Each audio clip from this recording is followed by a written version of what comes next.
Hello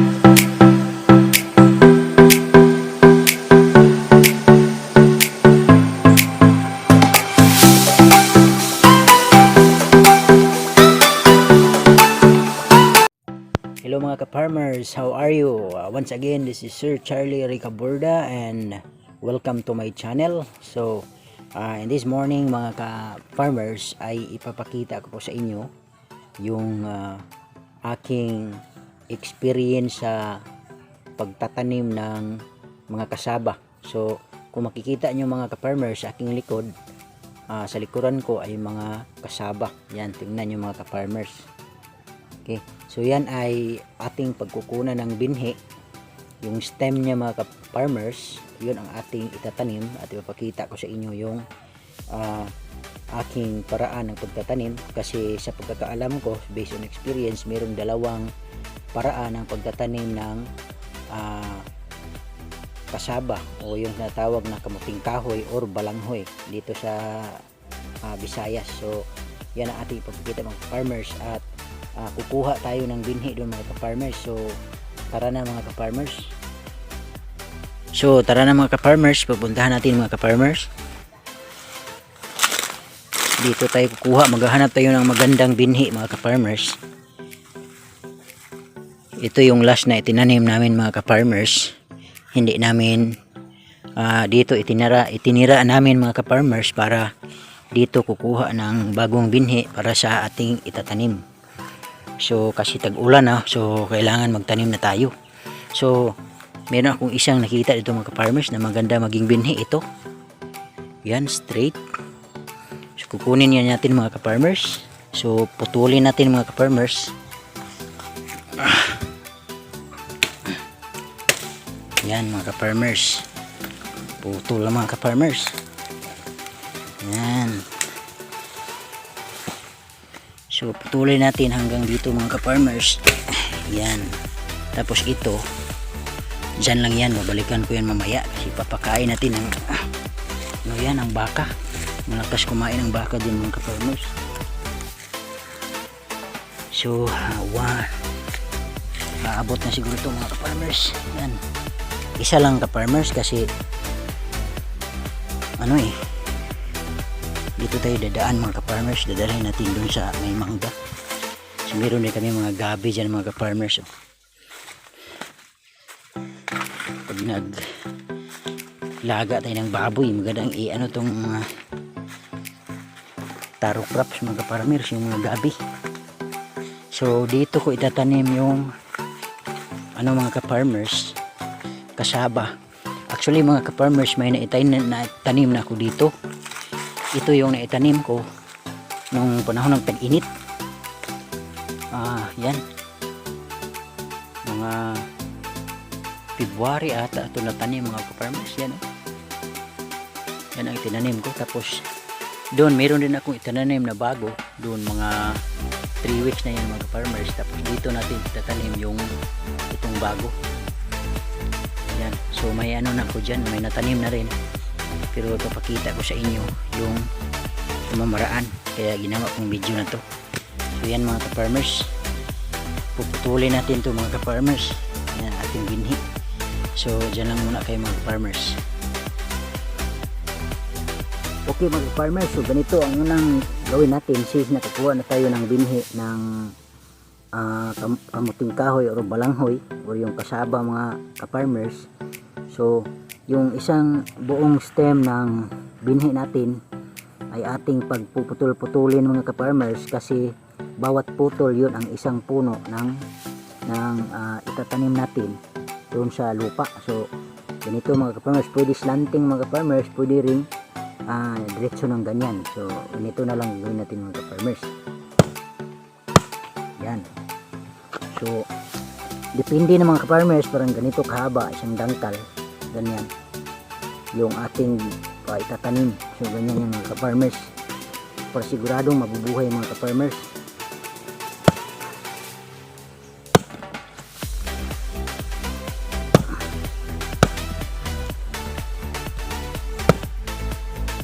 Ganyan yan mga ka-farmers.